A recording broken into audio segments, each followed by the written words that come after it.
Question थे, यानी कि हम पहली पजल में तो जो कॉलम बनाते थे वो कॉलम बनाते थे डेट, डेज या पर्सन के नाम का, और जो दूसरी पजल में हम कॉलम बनाते थे वो कॉलम बनाते थे ग्रुप का, है ना, ग्रुप का कॉलम बनाते थे हम। अब एक ऐसा क्वेश्चन आपके सामने है ना, एक ऐसा क्वेश्चन आपके सामने है जो लिंकिंग प्लस ग्रुपिंग दोनों है, यानी कि इस क्वेश्चन को बनाने के लिए आपको जो कॉलम बनाना पड़ेगा वो दूसरा, अगर पढ़ना है तो करियर में टीम से पढ़ो, औरों में क्या रखा है, रीजनिंग पढ़नी है तो पीयूष से पढ़ो, गैरों में क्या रखा।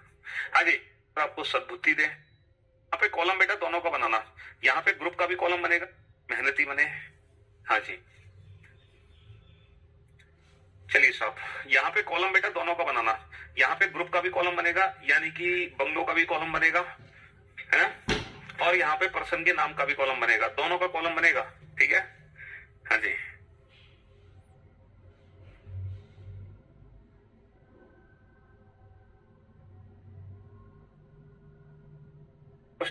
तो आप खुद को प्रैक्टिस देखो, ये जो क्वेश्चंस हैं आजकल आप लोगों को पता है कि आपके एग्जाम का पैटर्न थोड़ा सा बदलता जा रहा है। सीटिंग अरेंजमेंट पजल के थोड़े से क्वेश्चन आपके एग्जाम में ज्यादा पूछे जाने लगे आजकल, ठीक है। पहले नहीं पूछे जाते थे सीटिंग अरेंजमेंट पजल के क्वेश्चन, लेकिन आजकल सीटिंग अरेंजमेंट पजल के क्वेश्चन हमारे एग्जाम में आने लगे हैं, है ना। इसीलिए हमें तैयार रहना चाहिए। लाइव क्लास में जितने भी क्वेश्चन कराए जा रहे हैं आप ये सारे क्वेश्चन करोगे, भले ही आप बाद में प्रैक्टिस ना करो, लेकिन एटलीस्ट लाइव क्लास में तो आप खुद को प्रैक्टिस, मतलब लाइव क्लास में आपको ये क्वेश्चन खुद से सॉल्व करने हैं, और मैं आपको इन क्वेश्चन को सॉल्व करने के लिए टाइम भी दूंगा, ठीक है। आप किसी भी एग्जाम की तैयारी कर रहे हो आपको सारे के सारे टॉपिक पढ़ने हैं, ठीक है। हाँ, ये वर्ड फॉर्मेशन, डिक्शनरी, जम्बलिंग एक ही टॉपिक में मैंने क्लास में क्वेश्चंस कराए हैं। चलिए साहब, 7 दोस्त हैं, 7 मित्र हैं, आरएम के पीएल बी डब्ल्यू, 3 अलग अलग बंगलों में रहते हैं, एक्स वाई जेड। तो यहाँ पे बंगलों का कॉलम बन जाएगा एक्स वाई जी, ठीक है, यहाँ पे बंगलों का कॉलम बन जाएगा एक्स वाई जी, और यहाँ पे जो मित्र हैं उनके नाम हम लिख देंगे आर एम के पीएल डब्ल्यू बी। तो मैंने यहाँ पे दोस्तों के नाम लिख दिए और मैंने बंगलो, ठीक है, दोनों का कॉलम बना दिया। अब कॉलम मेथड आपको सॉल्व करना बहुत बेहद अच्छे से आता है। राइट हैंड साइड पे वो इन्फॉर्मेशन जो फेवर में है, लेफ्ट हैंड साइड में वो इन्फॉर्मेशन जो फेवर में नहीं है। सबसे पहला पॉइंट क्या है, सबसे पहला पॉइंट है W likes orange and lives in bungalow Y with only P। देखो, W likes orange, W को ऑरेंज पसंद है, ठीक है, W को ऑरेंज पसंद है, W likes orange and lives in bungalow Y, और Y बंगलो में W रहता है with only his best friend P, with only P का मतलब समझते हो, Y बंगलो में और कोई नहीं रहता। विद ओनली पी का मतलब पता है क्या है, वाई बंगलो में इन दोनों के अलावा और कोई भी नहीं रहता, वाई बंगलो में सिर्फ ये दोनों ही रहते हैं। M lives in bungalow Z and likes fig, M lives in bungalow Z and likes fig, ये सारी कंडीशन फेवर की है। M likes fig and lives in bungalow Z.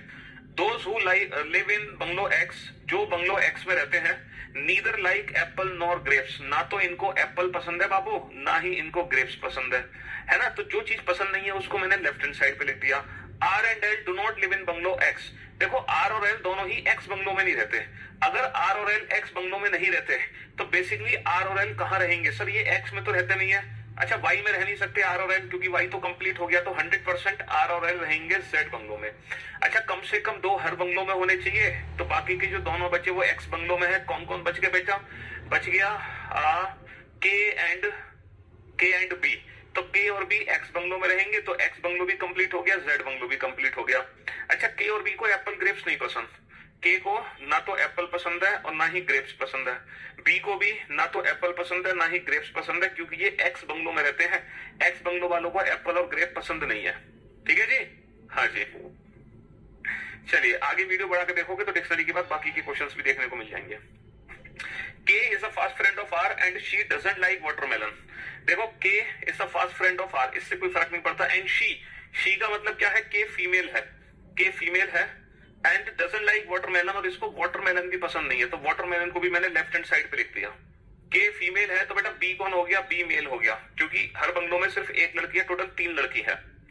L likes pineapple, L को पाइनएप्पल पसंद है, L को pineapple पसंद है। नोबल लाइक ऑरेंज, किसी लड़की को ऑरेंज नहीं पसंद, यानी कि W कौन है, लड़का, यानी कि W कौन है, लड़का, तो P लड़की हो गई, W लड़का तो P लड़की हो गई। And one of them like Apple, किसी एक लड़की को एप्पल पसंद है। R डजंट लाइक ग्रेप, बेटा R को ग्रेप नहीं पसंद। अच्छा, अब बाबू मुझे एक बात बताओ, ये जितनी भी इंफॉर्मेशन थी ये इंफॉर्मेशन हमने कंप्लीट कर ली, अब इसी इंफॉर्मेशन से हम अपना क्वेश्चन कैसे कंप्लीट करें? ये बताओ, ग्रेप किसको पसंद है? ग्रेप्स किसको पसंद है? ग्रेप्स आर को पसंद नहीं है, ग्रेप्स एम को पसंद नहीं है, ग्रेप्स के को भी पसंद नहीं है, ग्रेप्स एल को नहीं पसंद, डब्ल्यू को नहीं पसंद, ग्रेप्स बेटा बी को भी नहीं पसंद। तो डेफिनेटली जो ग्रेप्स पसंद होंगे वो के को पसंद होंगे, के अलावा किसी को नहीं पसंद होंगे। अच्छा ये बताओ, एप्पल किसको पसंद है? एप्पल, ग्रेप्स हो गया, बहुत बढ़िया। अब बात करते हैं, सॉरी ये गलत कर दिया हमने, ग्रेप्स के को नहीं पसंद, ग्रेप्स पसंद होंगे डेफिनेटली पी को। अब बताओ एप्पल किसको पसंद है? सर एप्पल के को भी नहीं पसंद है, एप्पल बी को भी नहीं पसंद है, एप्पल के और बी किसी को नहीं पसंद है। तो डेफिनेटली जो एप्पल पसंद होगा वो पसंद होगा आर को, डेफिनेटली जो एप्पल पसंद होगा वो आर को पसंद होगा। बहुत बढ़िया। अच्छा वाटरमेलन के को नहीं पसंद है, अगर वाटरमेलन के को नहीं पसंद है तो वाटरमेलन किसको पसंद होगा? वाटरमेलन पसंद होगा बी को, वाटरमेलन बी को पसंद होगा। और बचा क्या? मैंगो, बचा क्या? मैंगो। और किसी एक लड़की को एप्पल पसंद है तो आर लड़की हो गई, तो एम और एल दोनों लड़के हो गए, एम और एल लड़के हो गए। और ये अरेंजमेंट हमारी कंप्लीट हो गई। हमने बंगलो भी कंप्लीट कर दिया, हमने ये भी बता दिया किसको क्या पसंद है। ठीक है जी, हाँ जी। बेटा एल को तो ऑलरेडी पाइनएप्पल पसंद है, तो ग्रेप कैसे पसंद हो सकता है एल को? ये बताओ, एल को तो ऑलरेडी पाइनएप्पल पसंद था। तो ये एक ऐसा क्वेश्चन था जो ग्रुपिंग प्लस लिंकिंग दोनों पजल इसमें शामिल थी। अब हम चलते हैं बेटा कंपैरिजन पजल पर। ये पजल, अच्छा कंपैरिजन पजल से पहले मैं एक फ्लोर पजल का क्वेश्चन आपको कराना चाहूंगा। कंपैरिजन पजल से पहले एक फ्लोर पजल का क्वेश्चन हम करना चाहेंगे, इजी वाला। ये बेटा बैंक पीओ वाला नहीं है फ्लोर पजल, ये इजी वाला क्वेश्चन है फ्लोर पजल का, जो हमारे बाकी के एग्जाम्स में आ सकता है। अच्छा फ्लोर पजल का क्वेश्चन कैसे बनाते हैं? बड़ा आसान है। कॉलम बनाएंगे बेटा यहाँ पे फ्लोर का। एक इमारत में 1 से 7 नंबर की मंजिलें इस तरह की हैं कि भूतल नंबर पर 1, इसके ऊपर 2 और उसके क्रम बढ़ता जाता है। सबसे ऊंची मंजिल पर नंबर 7 है। यानी कि इस तरीके से बिल्डिंग्स बनी हुई है लाइक दिस। 7वां फ्लोर, 6ठा फ्लोर, 5वां फ्लोर, 4था फ्लोर, 3रा फ्लोर, दूसरा, पहला। तो जो फ्लोर पजल का क्वेश्चन है उसको इस तरीके से सॉल्व करना है कॉलम बनाकर। अच्छा एक चीज और है कि यहाँ पे जितनी पॉसिबिलिटी है उतनी पॉसिबिलिटी बना लेना। ये फ्लोर पजल का बेटा आसान क्वेश्चन है, ये फ्लोर पजल का आसान क्वेश्चन है। मैं ऑफलाइन वीडियो देखता हूँ, आप बढ़िया पढ़ाते हैं, इसलिए आपको थैंक्स बोलने के लिए लाइव आया हूँ। Thank you so much sir, शुक्रिया। हाँ जी, रीजनिंग पढ़ के बहुत अच्छा लगता है, मेरा फेवरेट सब्जेक्ट हो गया। बनाओ इस क्वेश्चन को। ये फ्लोर पजल का बेटा आसान वाला क्वेश्चन है, टफ वाला क्वेश्चन नहीं है।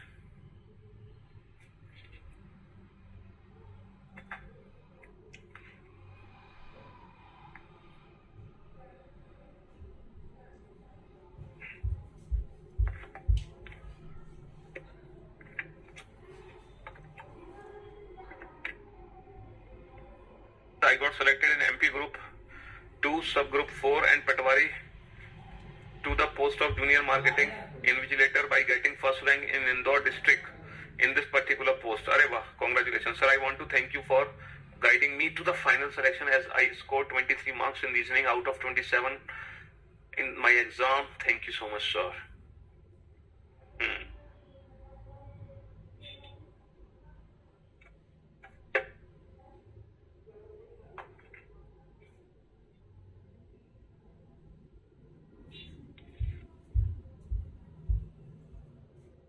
आप बहुत अच्छा पढ़ाते हैं, आपके जैसा टीचर।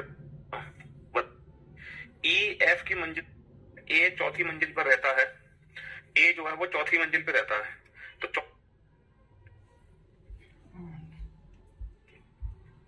हाँ जी, पॉसिबिलिटी बने तो पॉसिबिलिटी बनाना, ठीक है। अब बोर्ड पे ध्यान से देखना बेटा। पहला पॉइंट है ए चौथी मंजिल पर रहता है, ए जो है वो चौथी मंजिल पे रहता है। तो चौथी मंजिल पे कौन रहता है? चौथी मंजिल पे ए रहता है। ई एफ की मंजिल से एकदम नीचे की मंजिल पर रहता है। ई जो है ना वो एफ के ठीक नीचे है। एफ के ठीक नीचे कौन है? एफ के ठीक नीचे ई है। एफ के ठीक नीचे कौन है? ई। एफ या तो दूसरी या सातवीं मंजिल पे नहीं रहता बेटा। एफ ना तो दूसरी पे रहता है ना सातवीं पे रहता है। अब आप ये सोच समझ के बताओ, अगर एफ दूसरी सातवीं पे नहीं रहता, अगर एफ दूसरी सातवीं पे नहीं रहता तो एफ कहां कहां रह सकता है? ये बताओ। अगर एफ दूसरी सातवीं पे नहीं रहता तो एफ कहां कहां रह सकता है? एफ पहली मंजिल पे रह सकता है? नहीं, क्योंकि इसके नीचे ई नहीं आ सकता। एफ दूसरी पे तो रह ही नहीं सकता। एफ तीसरी पे रह सकता है। एफ पांचवी पे नहीं रह सकता, उसके नीचे ई नहीं आ सकता। एफ छठी पे रह सकता है और एफ सातवीं पे तो रह ही नहीं सकता, मना किया हुआ है हमें। इसका मतलब कितनी पॉसिबिलिटी है हमारे पास? 2 पॉसिबिलिटी है। तो दोनों पॉसिबिलिटी को हम बना लेंगे। मैंने कहा ना पॉसिबिलिटी यहाँ पे बना लो, बहुत जल्दी पॉसिबिलिटी बन जाती है। पॉसिबिलिटी बनने में टाइम नहीं लगता।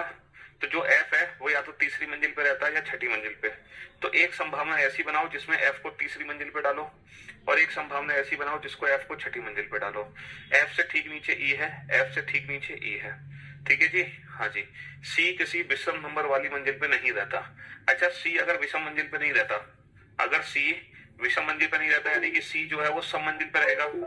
अगर सी सम मंजिल पे रहेगा तो 2 4 6 8 पे रहेगा। तो बेटा 2 4 पे तो रह नहीं सकता, तो सी डेफिनेटली 6 पे है। 4 6 पे तो रह नहीं सकता, तो सी डेफिनेटली 2 पे है, क्योंकि सी जो है वो सम संख्या वाली पे है। ठीक है जी। हाँ जी, चलिए साहब। अच्छा, सी की मंजिल के एकदम ऊपर या नीचे की मंजिल पर बी नहीं रहता, यानी कि सी के आसपास बी नहीं है, तो बी डेफिनेटली यहाँ है। सी के आसपास बी नहीं है तो बी डेफिनेटली यहाँ है, बी डेफिनेटली यहाँ है। जी ई की मंजिल से नीचे की किसी भी मंजिल पे नहीं रहता। बेटा जी ई से नीचे नहीं रहेगा, जी कभी भी ई से नीचे नहीं रहेगा, जी कभी भी ई से नीचे नहीं रहेगा, यानी कि ये संभावना गलत हो गई। जी ई की मंजिल से नीचे किसी भी मंजिल पर नहीं रहता, तो जी ई से ऊपर रहेगा, या तो यहाँ रहेगा या यहाँ रहेगा। कोई पॉइंट हम छोड़ चुके हैं क्या? है ई एफ की मंजिल के एकदम नीचे रहता है, एफ दूसरी या सातवीं मंजिल पे नहीं रहता, सी किसी भी विषम संख्या वाली मंजिल पे नहीं रहता, है ना। सी की मंजिल के आसपास बी की मंजिल नहीं है, डी सबसे ऊपर की मंजिल पर नहीं रहता। अच्छा, डी सबसे ऊपर नहीं रहता तो डी यहाँ रहेगा, डी सबसे ऊपर नहीं रहता तो डी यहाँ रहेगा, और बचा कौन? जी। और ये वाली संभावना गलत हो गई, मतलब सही हो गई। ये वाली संभावना सही हो गई, ये गलत हो गई। तो इसकी 2 पॉसिबिलिटी बनानी पड़ी, और 2 पॉसिबिलिटी बनाते ही क्वेश्चन सॉल्व हो गया।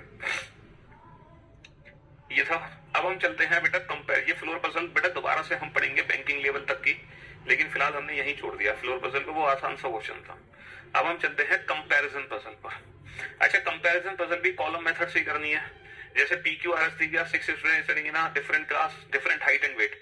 तो यहाँ पे हाइट और वेट का कंपैरिजन है, तो हम क्या करेंगे? हाइट और वेट का कॉलम बनाएंगे। 6 लड़के हैं तो 6 नंबरिंग के कॉलम बना लो बेटा यहाँ पर, और यहाँ पे भी 6 नंबरिंग के कॉलम बना लो। अब एक चीज याद रखना बाबू, ऊपर आपको रखना है जो सबसे लंबा है, नीचे सबसे छोटा। ऊपर आपको रखना है जो सबसे भारी है, नीचे सबसे हल्का। यानी कि ये जो क्रम होना चाहिए, ये घटता क्रम होना चाहिए, घटता क्रम।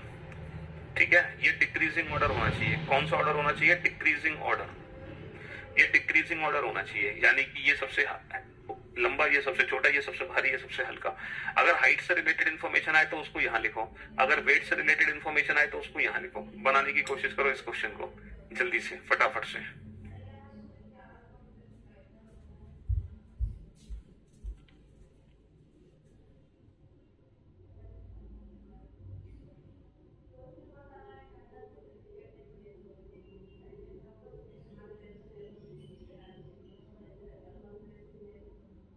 चार 6 पे तो रह नहीं सकता, तो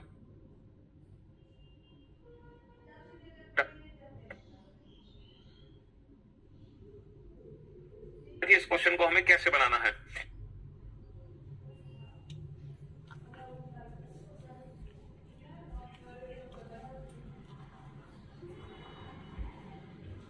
अजी चलिए साहब, तो अब आप बोर्ड पे ध्यान से देखना और समझने की कोशिश करना कि इस क्वेश्चन को हमें कैसे बनाना है।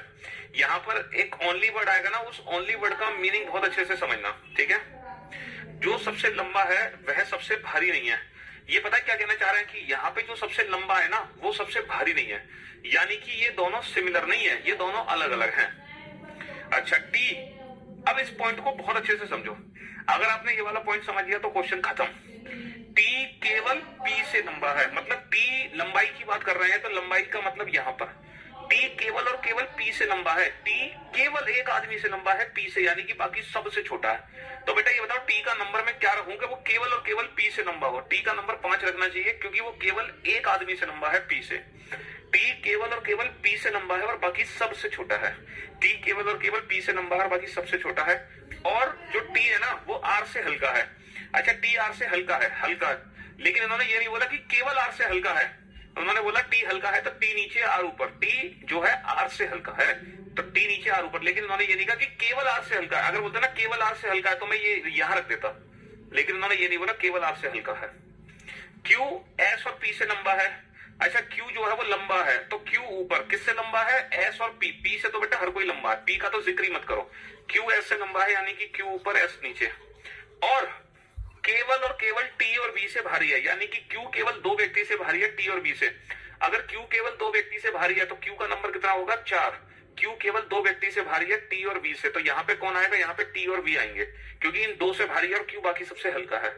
P केवल और केवल S से हल्का है, यानी कि P केवल S से हल्का है, P केवल S से हल्का है, तो P का नंबर 2 और ये केवल S से हल्का है। ये कौन बचा, ये बचा R, है ना। S V से लंबा है। अच्छा S किससे लंबा है, V से, तो S लंबा है, S ऊपर V नीचे, और Q सबसे लंबा नहीं है। अच्छा ये बताओ, अगर Q सबसे लंबा नहीं है तो Q नंबर 4 पे तो आ नहीं सकता क्योंकि उससे नीचे S और V, Q नंबर 3 पे भी नहीं आ सकता, उससे नीचे S और V, Q नंबर 1 पे आ नहीं सकता क्योंकि Q सबसे लंबा नहीं है, तो Q नंबर 2 पे आएगा, S भी यहाँ आएगा, और ये कौन बचा, R, ये कौन बचा, R। ये अरेंजमेंट कंप्लीट हो गई। अच्छा T V से भारी है, T V से भारी है, तो ये भी अरेंजमेंट कंप्लीट हो गए। तो इस तरीके से हम अरेंजमेंट कंप्लीट कर सकते हैं। यहाँ पे ये वाला वर्ड बहुत अच्छे से समझना जरूरी है कि केवल P से लंबा है, केवल P से भारी है ना। तो ओनली जो वर्ड है ना, केवल वर्ड, उसको समझना बहुत जरूरी है, बिना उसके नहीं बनेगा ये क्वेश्चन। उसको समझ लिया तो बन जाएगा।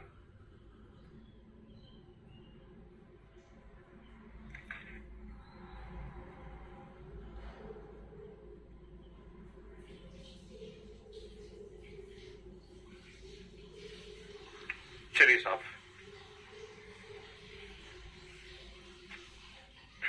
पजल के एक ही क्वेश्चन को घर पे बार बार 2-3 बार सॉल्व करो, एक ही क्वेश्चन को, नए क्वेश्चन की जरूरत नहीं है।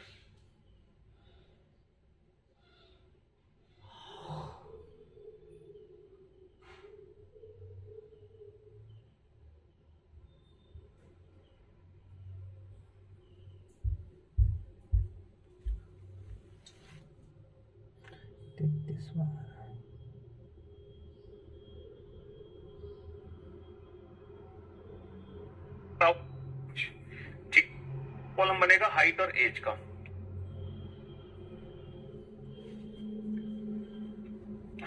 There are 5 men, Anuj, Kunal, Saurabh, Rahul and Harish. The one who is the tallest is not the youngest. तो बेटा यहाँ पे जो कॉलम बनेगा वो हाइट और एज का कॉलम बनेगा। यहाँ पे किस चीज का कॉलम बनेगा, हाइट और एज का, हाइट और एज का। और टोटल कितने लोग हैं, टोटल 5 लोग हैं, 1 2 3 4 5, ठीक है। टोटल कितने लोग हैं, टोटल 5 लोग हैं, 1 2 3 4 5। और हाइट और एज का कॉलम बनेगा और टोटल 5 लोग हैं, 5 लोग लेफ्ट हैंड साइड में, 5 लोग राइट हैंड साइड में, ठीक है। 5 लोग लेफ्ट हैंड साइड में, 5 लोग राइट हैंड साइड में। हाइट वाली इंफॉर्मेशन को यहां लिखोगे, एज वाली इंफॉर्मेशन को यहां लिखोगे। ये सबसे लंबा, ये सबसे छोटा, ये सबसे उम्र में बड़ा, ये बुड्ढा, ये बालक, ठीक है। पहला पॉइंट है, जो कद में सबसे लंबा है वह उम्र में सबसे छोटा नहीं है। देखो ये क्या कह रहा है कि जो सबसे लंबा है ना, ये जो 1 नंबर है, ये उम्र में सबसे छोटा नहीं हो सकता। मान लो यहाँ पर ए है, तो बेटा ये ए नहीं हो सकता किसी भी कीमत पर। अगर ये अनुज है तो ये किसी भी कीमत पे अनुज नहीं हो सकता, क्योंकि जो उम्र में जो लंबा है ना सबसे, वो उम्र में सबसे छोटा नहीं हो सकता। कुणाल उम्र में सिर्फ और सिर्फ हरीश से बड़ा है। देखो ये उम्र की बात कर रहे हैं, यानी कि यहाँ, और कुणाल ना केवल एक व्यक्ति से उम्र में बड़ा है, हरीश से। कुणाल केवल एक व्यक्ति से बड़ा है, हरीश से, यानी कि कुणाल का नंबर 4 आएगा, हरीश का नंबर 5। क्योंकि जो कुणाल है ना, उम्र में सिर्फ एक ही से बड़ा है और बाकी सबसे छोटा है।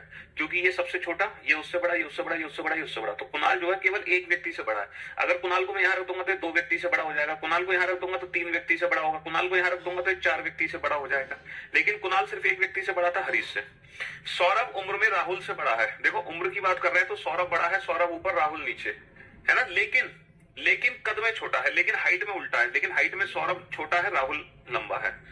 कद में राहुल से केवल एक ही व्यक्ति लंबा है। अगर मैं कद की बात करूं तो राहुल से लंबा केवल एक व्यक्ति है, तो राहुल नंबर 2 पे आ जाएगा। राहुल से लंबा केवल एक व्यक्ति है। अनुज का कद सबसे कम है, कद में अनुज सबसे छोटा है, यानी कि नंबर 5 पे अनुज है। जबकि उम्र में सिर्फ सौरभ और राहुल से छोटा है। जबकि उम्र में अनुज सिर्फ 2 व्यक्ति से छोटा है, सौरभ और राहुल से छोटा है। तो ये अनुज हो गया और ये हो गया सौरभ और राहुल। ये बेटा एज हो गई कंप्लीट, है ना। केवल 2 पुरुष कद में सौरभ से छोटे हैं। देखो कद में सौरभ से छोटे 2 पुरुष हैं, कद में सौरभ से छोटे 2 पुरुष है, तो सौरभ का नंबर यहाँ आएगा क्योंकि कद में सौरभ से छोटे 2 पुरुष है। अच्छा हरीश जो सबसे छोटा है वो सबसे लंबा नहीं हो सकता, हरीश तो हरीश आ जाएगा नंबर 4 पे, और ये कुणाल हो गया। तो बाबू ये अरेंजमेंट हमारी कंप्लीट हो गई, है ना। ये अरेंजमेंट हमारी कंप्लीट हो गई। ये हाइट हो गई, ये एज हो गई, ठीक है।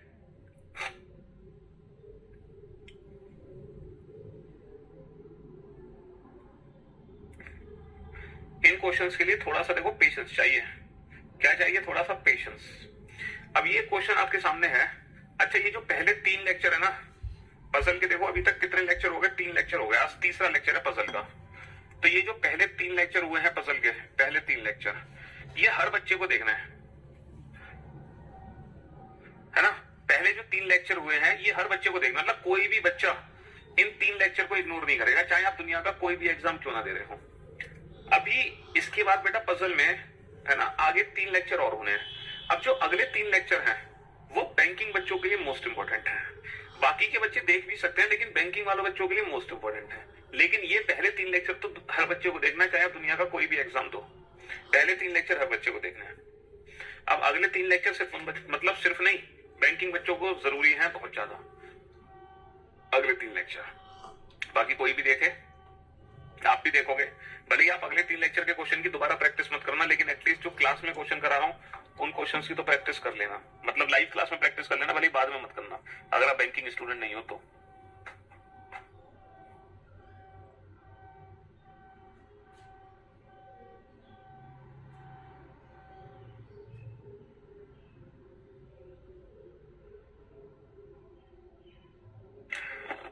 बनाया इस क्वेश्चन को वीओडी तो मौज आ जाएंगे, क्योंकि ये एक ऐसा क्वेश्चन है जो अब तक की 3 क्लासेस का निचोड़ है। निचोड़ एक सप्ताह में सोमवार से आरंभ करते हुए रविवार तक, है ना, मंडे से शुरू है।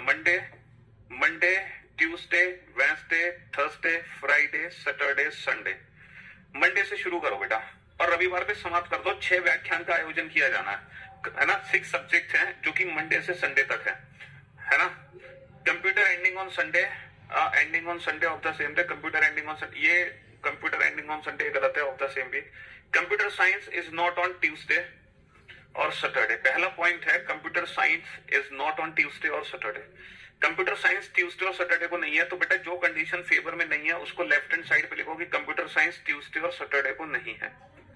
ठीक है जी। Psychology is immediately after organisation behaviour. Psychology बेटा ऑर्गेनाइजेशन बिहेवियर के तुरंत बाद है साइकोलॉजी। ये 2 सब्जेक्ट एक साथ आने हैं। Stat not on Friday. Stat बेटा फ्राइडे को नहीं है। There is 1 day gap between stat and RM. Stat और आरएम के बीच में ना 1 का गैप है। स्टैट और आरएम के बीच में 1 का गैप है। अगला point, 1 day prior to the schedule of eco there is no lecture. 1 day prior to the schedule of eco there is no lecture. Eco से पहले बेटा कोई लेक्चर नहीं है। इको से पहले ऑफ है, ऑफ है ना। End of day, Monday is not the of day, यानी कि ऑफ बेटा मंडे को नहीं हो सकता। यानी कि अब आप इस क्वेश्चन को कितनी भी बार पढ़ लो, है ना, आप इस क्वेश्चन को कितनी भी बार पढ़ लो, इससे ज्यादा जानकारी आपको नहीं मिलेगी। सिर्फ इतनी ही जानकारी मिलेगी इस क्वेश्चन को 10 बार पढ़ने पर कि मंडे को ऑफ नहीं है, कंप्यूटर साइंस ट्यूसडे को नहीं है, स्टैट फ्राइडे को नहीं है, सैटरडे को कंप्यूटर साइंस नहीं है। इको से पहले ऑफ है, साइकोलॉजी से पहले ऑर्गेनाइजेशन है, स्टैट और आरएम के बीच में 1 का गैप है। अच्छा, अब आप ये डिसाइड करो कि स्टैट और आरएम के बीच में जो 1 का गैप है वो कौन सा सब्जेक्ट होगा, कौन सा सब्जेक्ट है। मेरे पास जो सब्जेक्ट है वो है ऑर्गेनाइजेशन बिहेवियर, साइकोलॉजी, है ना, स्टैट, आरएम और इको और कंप्यूटर साइंस और ऑफ। ये मेरे पास टोटल 7 सब्जेक्ट है। अब इन 7 में से बेटा इन दोनों के बीच में क्या आएगा? क्या स्टैट आरएम के बीच में ऑर्गेनाइजेशन बिहेवियर या साइकोलॉजी आ सकता है? सोच के बताओ, क्या स्टैट आरएम के बीच में इन दोनों में से कोई आ सकता है? सर ऑर्गेनाइजेशन बिहेवियर और साइकोलॉजी, इन दोनों में से कोई भी स्टैट और आरएम के बीच में नहीं आ सकता। कोई भी नहीं आ सकता। पूछो क्यों नहीं आ सकता?